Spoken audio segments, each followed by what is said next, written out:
to let our love grow. We are family, we're sisters and brothers, and we carry this love everywhere that we go. We have come here to love one another. We have come here to let our love grow.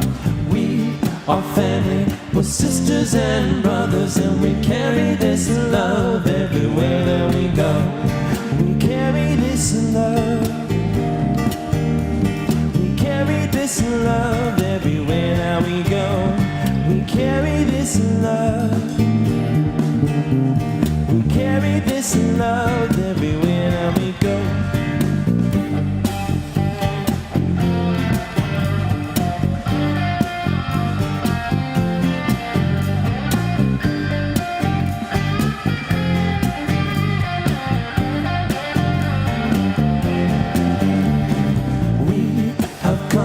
To love one another, we have come here to let our love grow.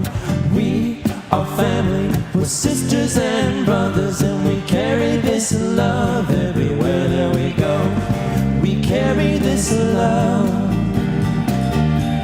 We carry this love everywhere that we go. We carry this love. We carry this love everywhere that we go.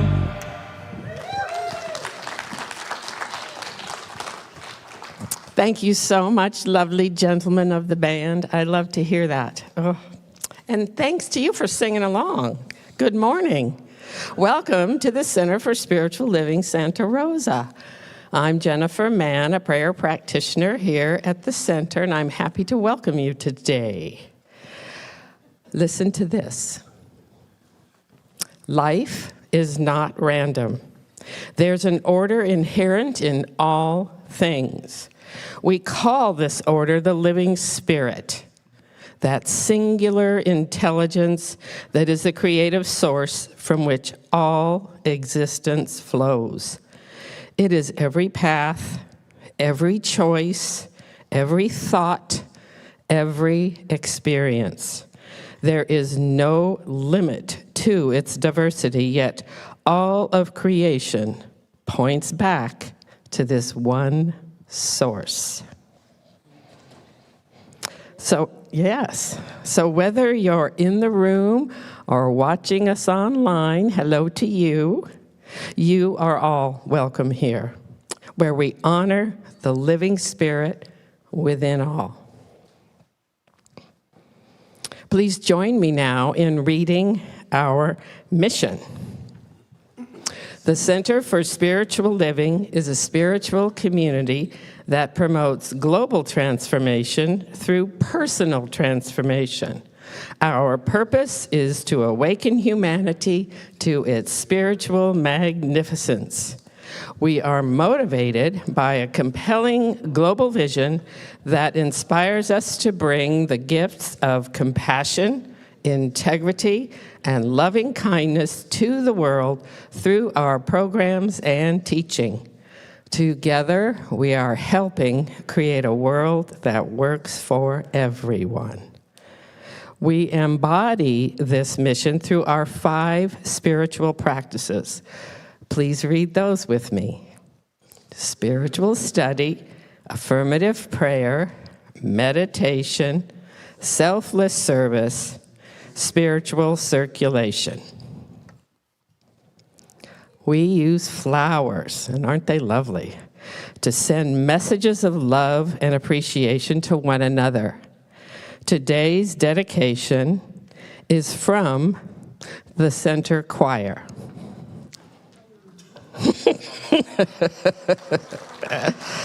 It's for Christopher Fritchie.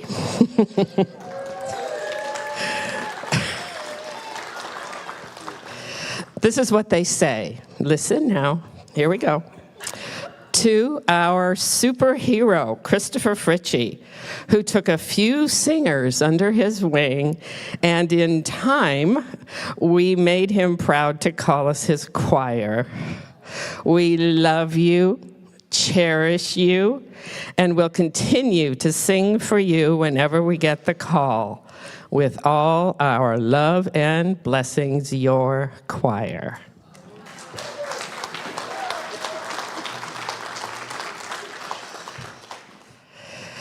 Okay, now we would like to extend a warm welcome to our first-time visitors. So first-time visitors, would you please stand as you are able or just raise your hand? We would like to bring you a flower and a welcome packet as a token of our gratitude that you are with us today.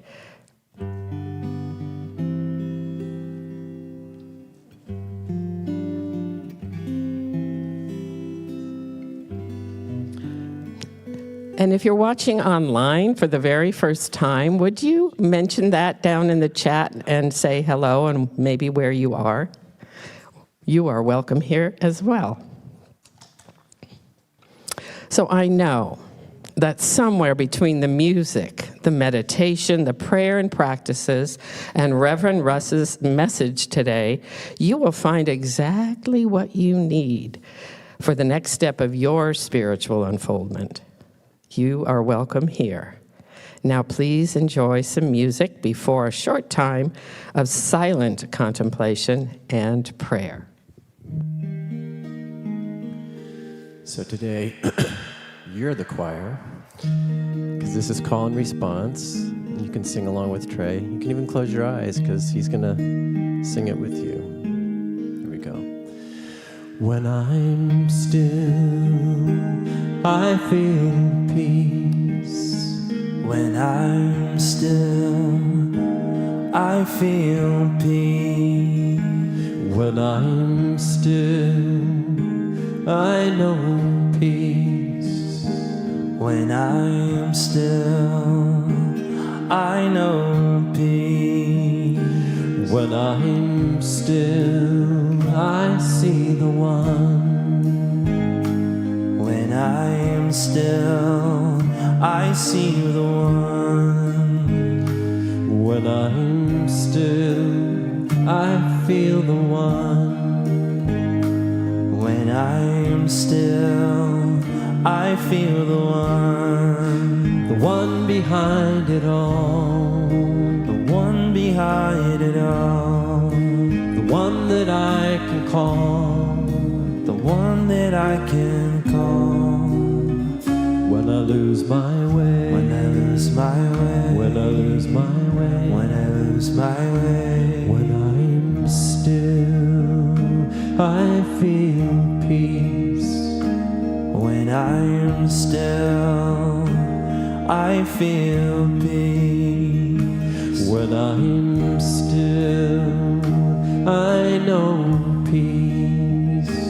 When I am still, I know peace. When I'm still, I see the one.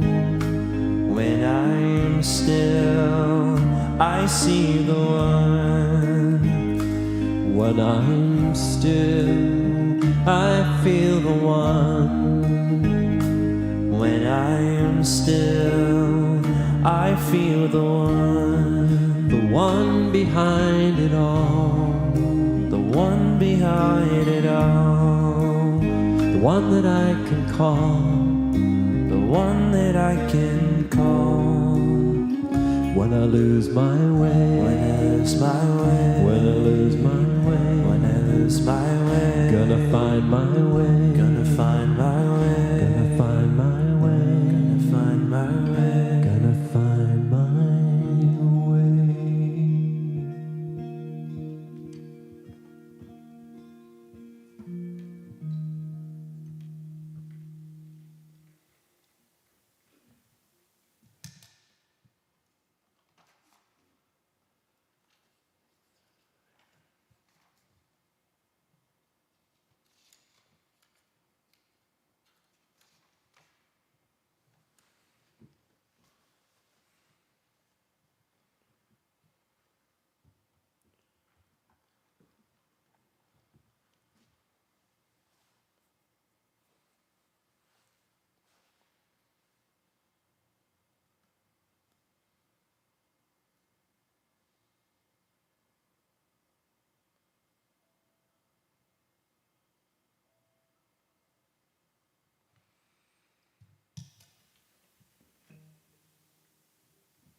one, everywhere, always, infinitely. It is Spirit itself moving through everything. It is the joy that bubbles up as laughter. It is the wisdom that gently guides. It is the love that knows no limits, everywhere present in this very moment and the next and the next. Found everywhere, given freely, the Creator and its creation, which is us, moving through this thing called life together. I know I am one with it, as everyone here is, online, in this room, beyond and beyond. And I speak my word right now for this service, for this celebration and acknowledgement of the oneness and the unity, of knowing that every new dawn is an opportunity to align with what is good, to uplift ourselves and others. And I bless the message, the music, the coffee, the hosts, the community of folks seeing the face of God in those that they come across. I am so grateful to know the absolute truth of the profound truth of this prayer. And knowing it, I simply release it. I give it to the one who has already made it so. And together we say, and so it is. Good morning. I am Tamira Hume. I am a practitioner here at our incredible center, and I invite you to read today's affirmation with me. I live in harmony with the creative power of life.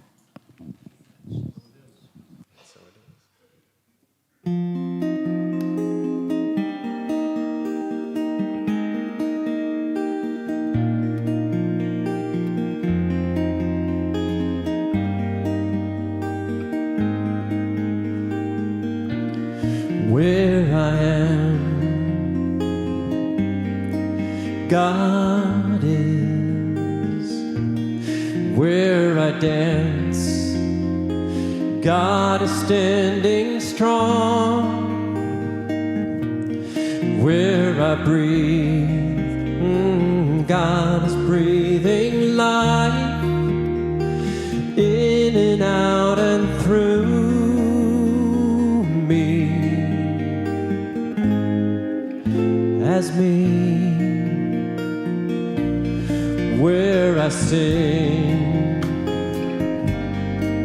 God is, and where I dance, joy lifts my feet. Where I live, oh, beauty's flowing free, in and out and through me. As me, where I doubt, God is the faith in me. Where I cry, God is the comfort there. And where I seek, God is the answer, here and now, forever and ever and ever. Where I speak, truth is. Where I work, oh, love is my career.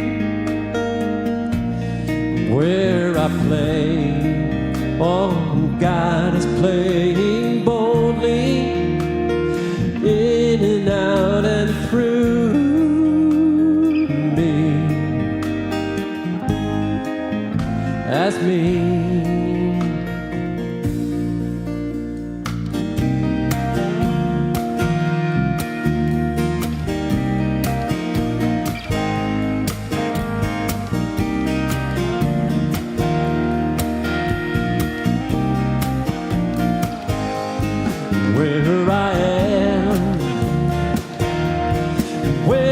stand, where I play, where I move and breathe and move and be, where I sing, where I dance, my dance, my dance, wherever I go, where I pray and take and give and live. God is, God is, truth is, love is.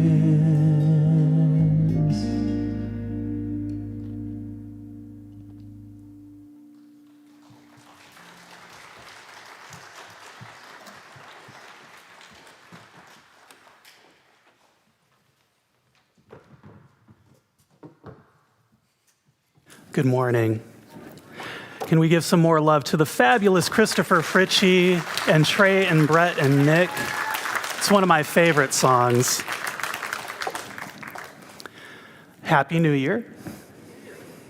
I have a quote for you. To suppose that the creative intelligence of the universe would create humanity in bondage and leave it bound would be to dishonor the creative power which we call God. And this is one of the opening lines in the introduction to the Science of Mind textbook written by our founder, Dr. Ernest Holmes. And this is one of the fundamental ideas of our teaching. And when I contemplate this idea, it makes me ask some questions, such as, what does it mean for my life to say that spirit is all-inclusive and excludes nothing? How does it influence my thinking to say spirit is the source of all power and is endlessly creative? Now, these aren't easy questions to answer, but answering them for ourselves may help us find a path forward when often it can feel like there's no path at all. It's a tradition in our movement to start every year with these first 4 chapters of the Science of Mind textbook so that we might better answer these questions for ourselves. And we're going to do that this year, but we're also going to do something a little bit different. The Science of Mind, in Ernest's own words, is not an original creation, but rather a set of fundamental ideas about life that he discovered through his study of philosophy and spiritual texts and the New Thought teachings of his time. So we are going to begin with the Science of Mind starting today. But then we're going to spend the next 10 months studying like Ernest did, exploring different faith traditions throughout the world through the lens of the Science of Mind. And then we're going to bookend the year in December with the Science of Mind so that we can notice together how our understanding and practice of our teaching might have shifted from what we learned in those months prior. Now, this is really exciting for me because I love learning new things, and this is the perfect opportunity for me to go back and to study these faith traditions. And I love studying other faith traditions because when I do, I find they give me a new perspective on the science of mind. And that breathes new life into my spiritual practice. Also, I believe that curiosity is a powerful spiritual practice itself.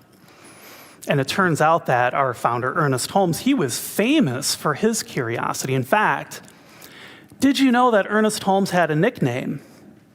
No, it's not Ernie. His siblings I believe lovingly would call him the question mark. Because he was constantly asking questions. And boy, I can relate to that because I recall all of those times throughout my life when I would be sitting down during a lunch or late into the hours of the night with my nose buried in some spiritual text or philosophy book, always seeking an answer to that beautiful question, why? This year, I invite all of us to be the question mark as we explore these faith traditions together. Now, to make it easy for us to all follow along with these faith traditions, we created a handout, which if you're here in person, you should have received that on your way in. And if you're watching online, we've also posted that on our website, and you can download it there. Now, this handout, it has an overview of all of our themes each month, all of our talk titles, and we're also going to have a dedicated handout for you at the beginning, the first Sunday of every month, for that particular faith tradition. And the first page of this handout that you received today, it also contains some information about how the science of mind views other religions, and you don't have to read that now. But I do want to share that last paragraph on the first page because I think it builds the foundation for our theme this year, and it starts our exploration today of the science of mind rather beautifully.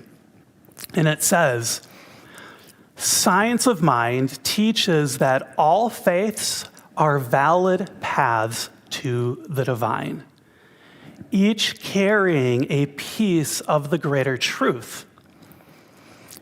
It honors their prophets and practices while offering a universal metaphysical framework that seeks to unify rather than divide the world's spiritual wisdom. Doesn't that sound good?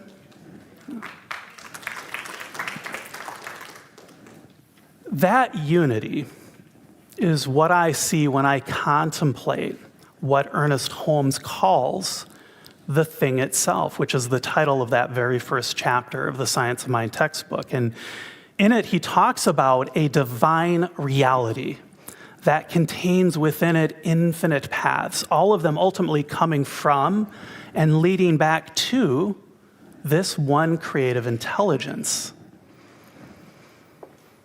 Now, for me, this means that it's a freedom without limit.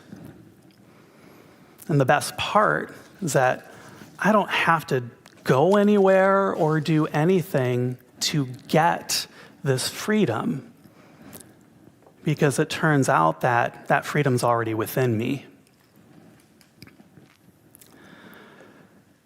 Now, I like practical spirituality, and I love these ideas, but I find that they're best understood when I can put them into practice. And here's one practical way that I've begun practicing this idea. I have to confess that I have a spiritual growth edge, and it's driving in traffic. And I suspect this might be a growth edge for many of us. And when I'm stuck there, I can find myself getting so frustrated when I see drivers doing dangerous things, or the cars aren't moving, or somebody seems like they're being particularly rude.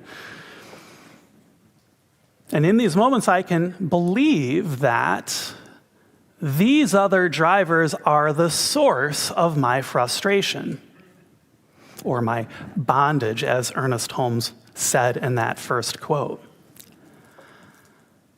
Yet the truth is that I also experience this frustration because of the meaning that my mind is making out of the situation.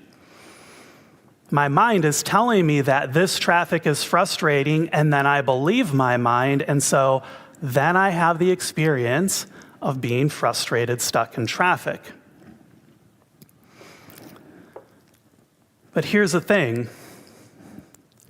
That traffic in that moment is exactly what it's going to be.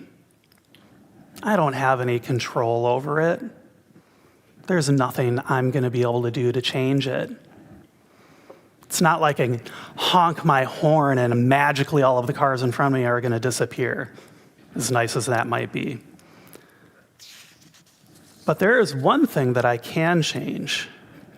I can change how I'm in relationship with that situation. And I do this by remembering that there is a vital truth beneath all of those traffic frustrations. And that truth is that life is present here. So what if, instead of letting myself go down that frustration rabbit hole, being frustrated with something that's completely outside of my control, I acknowledge that, I am feeling a bit frustrated right now. I'd like to get where I want to go. But then I choose to look for and see the living Spirit before me. What if I take that moment to remember that the freedom that I'm looking for in that moment, it's not actually outside of me. It has nothing to do with the traffic. It has everything to do with the state of my mind.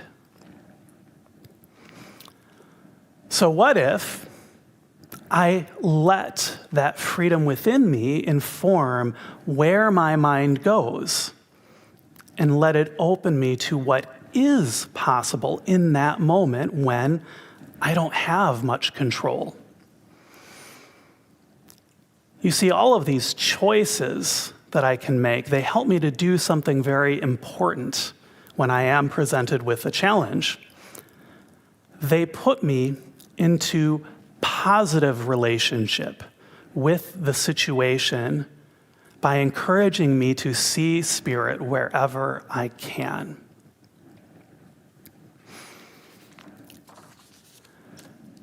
Now, given all that's happening in our world today, I'm grateful that I know that I can choose where to direct my thoughts and my attention, and here's why.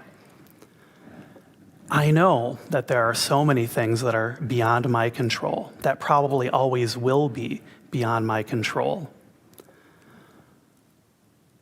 But I've learned that when I take the time to remember what the living Spirit is and what that means for my life, I'm reminded then that I don't have to look outside of myself to find my feeling of freedom.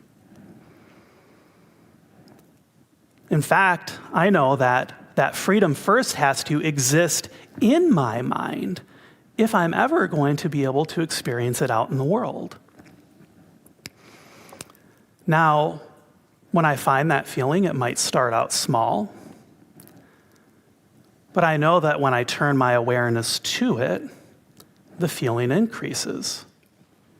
And the more I turn my awareness back to that feeling, the more it increases.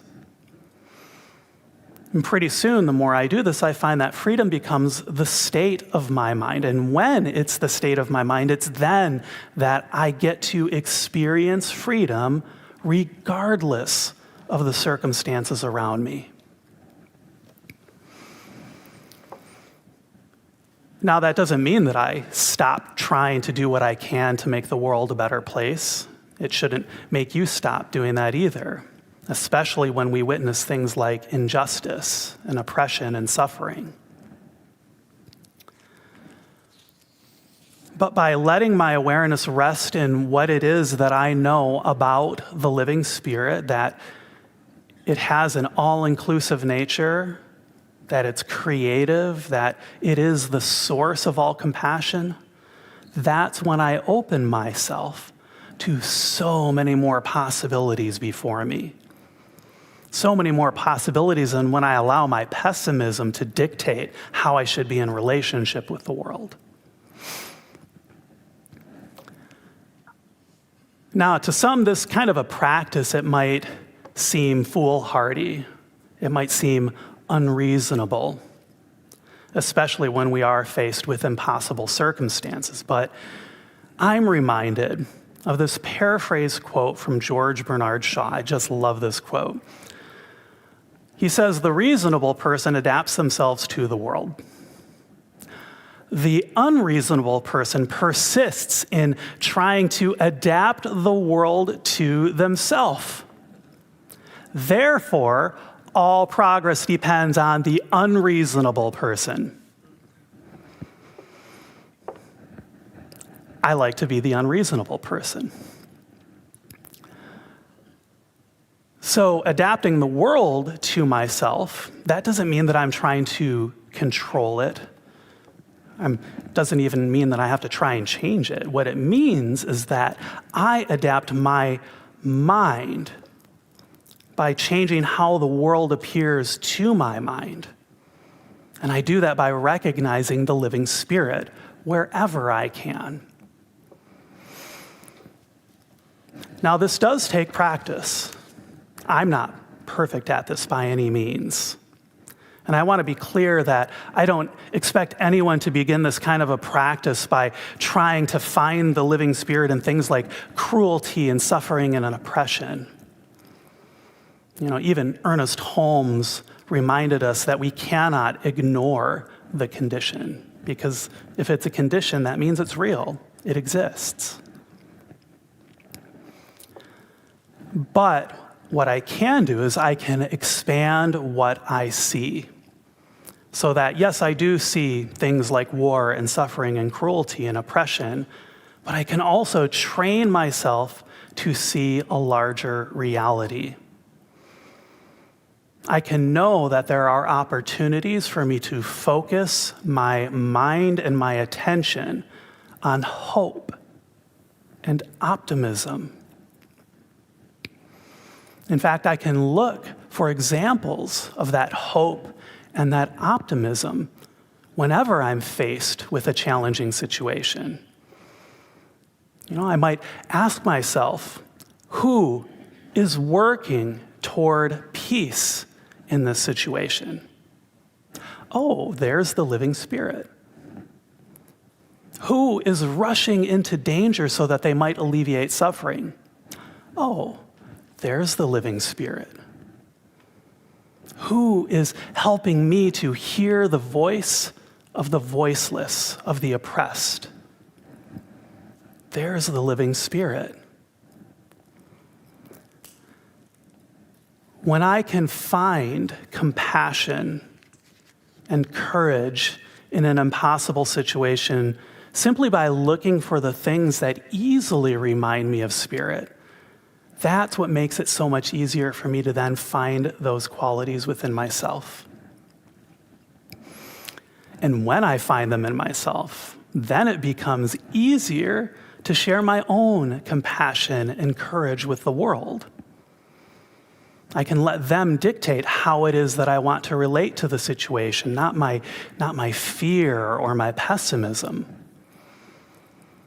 And then relating in that way from my courage, from my compassion, well, that makes it even easier for me to see more courage and compassion in the world. So it becomes a positive feedback loop.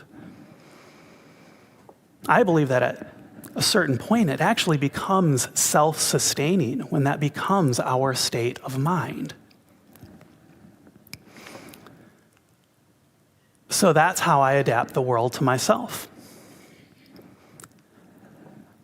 No matter how much the world might try to show me cruelty or suffering, I know that I have a choice.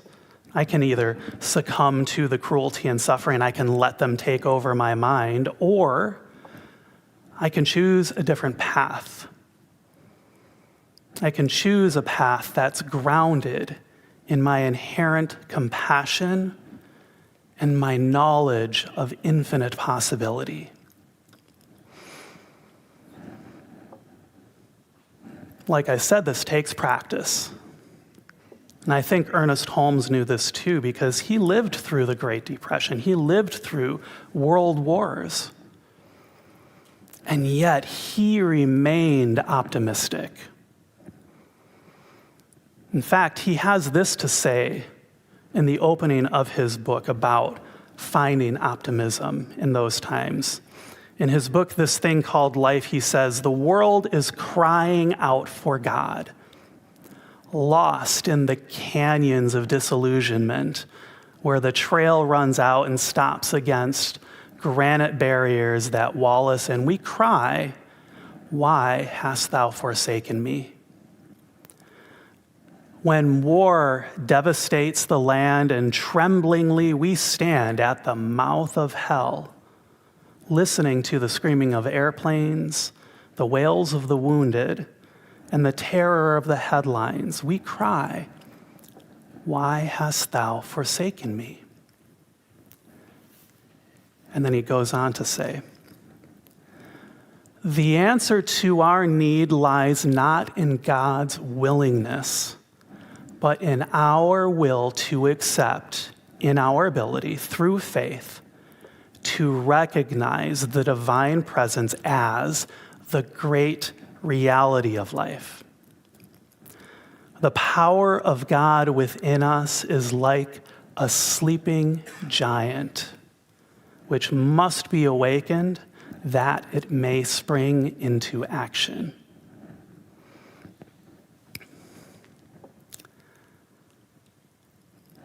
I know that when I'm able to find the living Spirit in these impossible situations, then I'm able to chart a new course. That sleeping giant within me, it awakens. And I find hope. I find optimism. And those are the things that then guide me as I take my first steps forward. So it's in this way that I know that we can find that limitless power within ourselves. We can waken that sleeping giant. Because the truth is, the power has always been there. It always will be there. I know that I just had to learn a better way to think so that I could find it within me. And that's one of the reasons why the science of mind exists, to help us to find a better way to think. And this shows up in the introduction to the science of mind. Ernest Holmes shares this with us: to learn how to think is to learn how to live. For our thoughts go into a medium that is infinite in its ability to do and to be. A person, by thinking, can bring into their experience whatsoever they desire, if they think correctly, and I want to emphasize this part, and become a living embodiment of their thoughts. This is not done by holding thoughts, but by knowing the truth.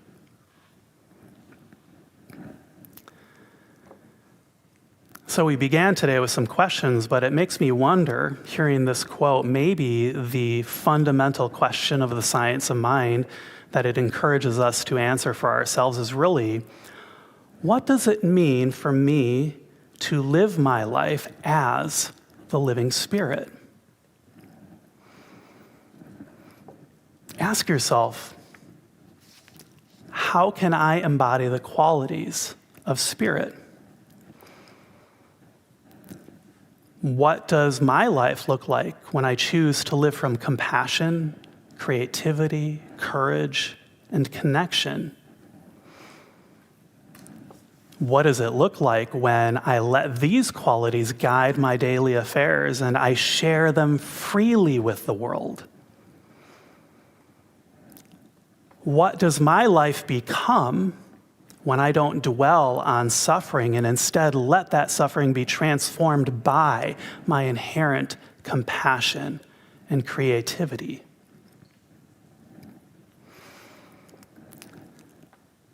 You know, Ernest Holmes had every opportunity to succumb to despair, given the times in which he lived. And yet he was famous for his relentless optimism, an optimism that appears throughout all of his writings, an optimism that he expressed every single time that he would open his radio show by saying, "There is a power for good in this universe greater than you are, and you can use it." It's that optimism that planted the seeds for the movement that we find ourselves in today. Now, while I didn't grow up in times that were quite as trying as Ernest did, I've certainly had many of my own opportunities to succumb to despair. And sometimes I did, simply because I didn't know any other way. Sometimes I would find myself at the mercy of this random and seemingly uncaring universe, and sometimes it felt like all I could do was just react to one challenge after another, not feeling like I had any control in my life. I'm grateful that the science of mind, it's taught me what I think is a better path. It's taught me that my mind is where I begin to change how I relate to the world. And when I change my mind, I can then change how I live my life so that I can live in accordance with what I value and what I believe to be true.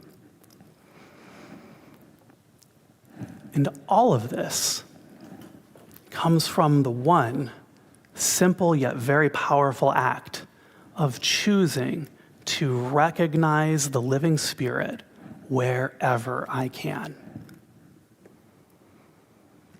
And that's my challenge for you.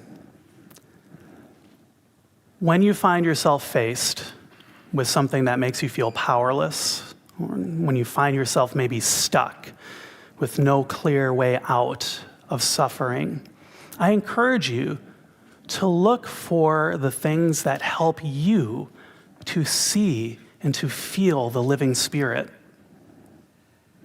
Look for the helpers. Look for the people who are doing good.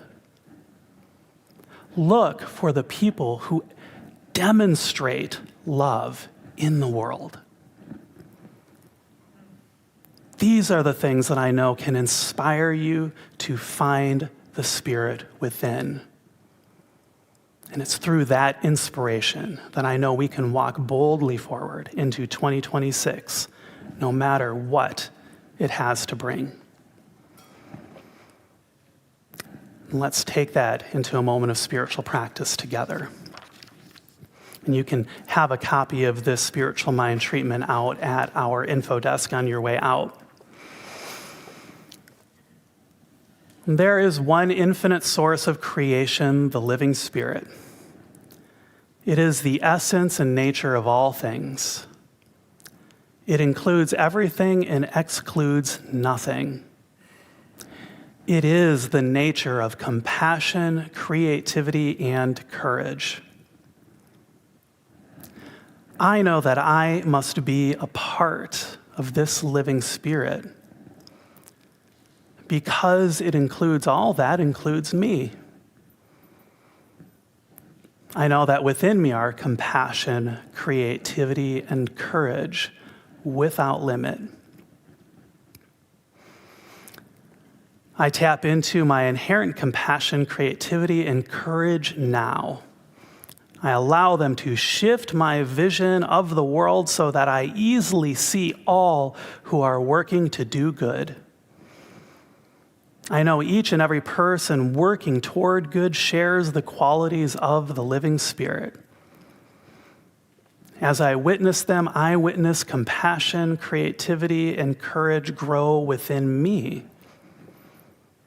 I allow these qualities to guide me and sustain me no matter what is happening in the world. I share them freely, knowing that in doing so, I then embody what it means to live my life as the living Spirit. I am grateful to know that the living Spirit's love is always at hand. I release my word into the action of the law of mind. This truth is known. And together we say, and so it is. I invite you to take a deep breath, breathing in, and let out a big sigh. We use our breath to help us transition to our practice of supporting our community financially. And we have a number of ways that you can help support us if you choose. You can go on our website, cslsr.org/donate, and there you'll find out how you can give online. We also have text to give available to you that you can use your phone to send a text message to submit your donation.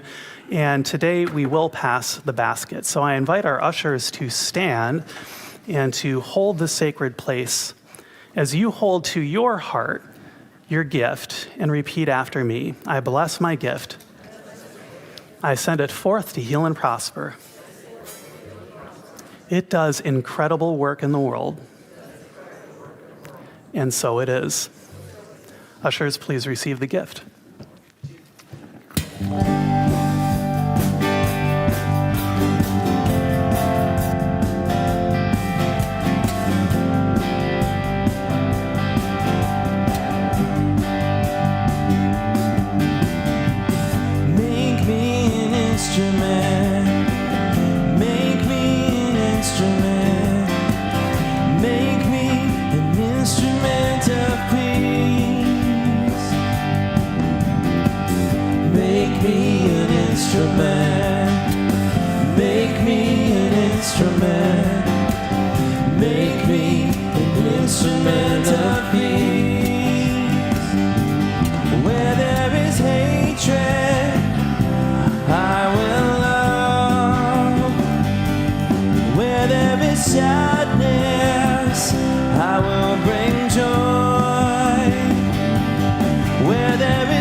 Oh, yes, you are an instrument of peace. Oh, that was lovely. Okay, I have some announcements, and I'd like to highlight a lot of the fabulous things that go on here at your center. First of all, have you ever wanted a virtual tour of the website? What if you could do that while also learning about what it means to be a member of the center? Well, this is what awaits you in our free new member orientation class that happens on Sunday, January 25th at 1 p.m., both in person and on Zoom. In it, Dr. Edward and Reverend Russ will guide you through our website and show you not just where to find what you're looking for, but also all the benefits that come from affirming membership here. If you are not a member yet, this is the class for you. Register on our website, CSLSR.org, by scrolling down and clicking the photo of the dandelion, or you can stop at the information desk to complete a registration form. Next, Astra Fox. You know who that is with the red curly hair and that sings like a bird? Oh, well, bring your singing voice and help Astra Fox usher in the new year through the power of music in her Joyful Frequency Song Circle here at the center this coming Thursday, January 8th at 6 p.m. You will get to sing with Astra and all your friends as a spiritual practice, letting every note uplift your spirit and inspire you to make 2026 a wonderful year. No singing experience is necessary, just come. Next, the new year is also a great time to make new friends and renew your spiritual practice. You can do both of those things in our upcoming Circles for Spiritual Connection. Those are small groups that come together every week to discuss the spiritual ideas from our Sunday message and provide a place of connection and support as we discover what the science of mind means for us and our path. Registration is open on the website for groups that begin the week of January 18th. You can also get more information about circles at the information desk. Okay, next. This is also a great time to connect with many of our ongoing drop-in spiritual groups that come together every single week, like our Generating Love group that focuses on meditating on recognizing the love within, and then expanding that love to encompass all beings. Or our life visioning practice group that helps you tap into your intuition for guidance and support. Or our full circle group that is dedicated to spiritual conversations around the sacred topic of death and dying. You will find information on all these groups and more under the recurring events section at the bottom of the website. And finally, the memorial for our dear friend Alan Yeager is this coming Saturday, January 10th at 2 p.m. right here at the center. All are welcome, and the family invites you to bring cookies or finger food to share. Thank you so much for being a part of our community. Oh, and Happy New Year.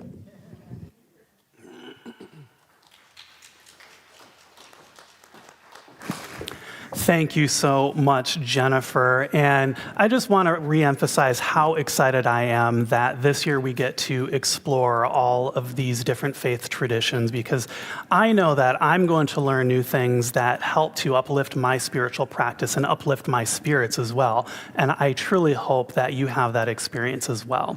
So make sure that you have one of these on your way out so that you've got it and you can follow along throughout the year. And then we're beginning February after we get past the science of mind with Islam. So it's going to be a wonderful time. Now, it is time for us to bring our service to a close. Before we do, if you find yourself having a challenging time and you would like spiritual support, or you would just like to affirm that inherent good that's already within you, please take advantage of our after-service prayer. If you're watching online, there's a link on your screen you can follow that will take you to one of our free confidential Zoom rooms where you can have prayer. And if you're here in the sanctuary, head on back to Sherry Poole over in the corner. She will direct you to one of our prayer practitioners who would love to pray for whatever your heart desires. All right, let us stand and close out our service by affirming that something wonderful is happening through me right now. It is this thing called life. Life is in my mind. Life is in my body. Life is in my affairs. I think it, I feel it, and I accept it just the way that it is and just the way that it is not.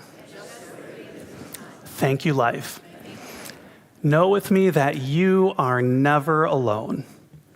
That Spirit is right where you are, that you have only to look within at any moment to know that you are guided, sustained, and empowered by a presence that expresses itself as you in this world.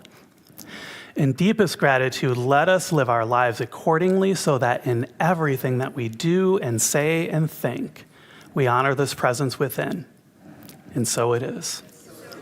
Thank you so much for being here. Happy New Year, and let's close in song. I release and I let go.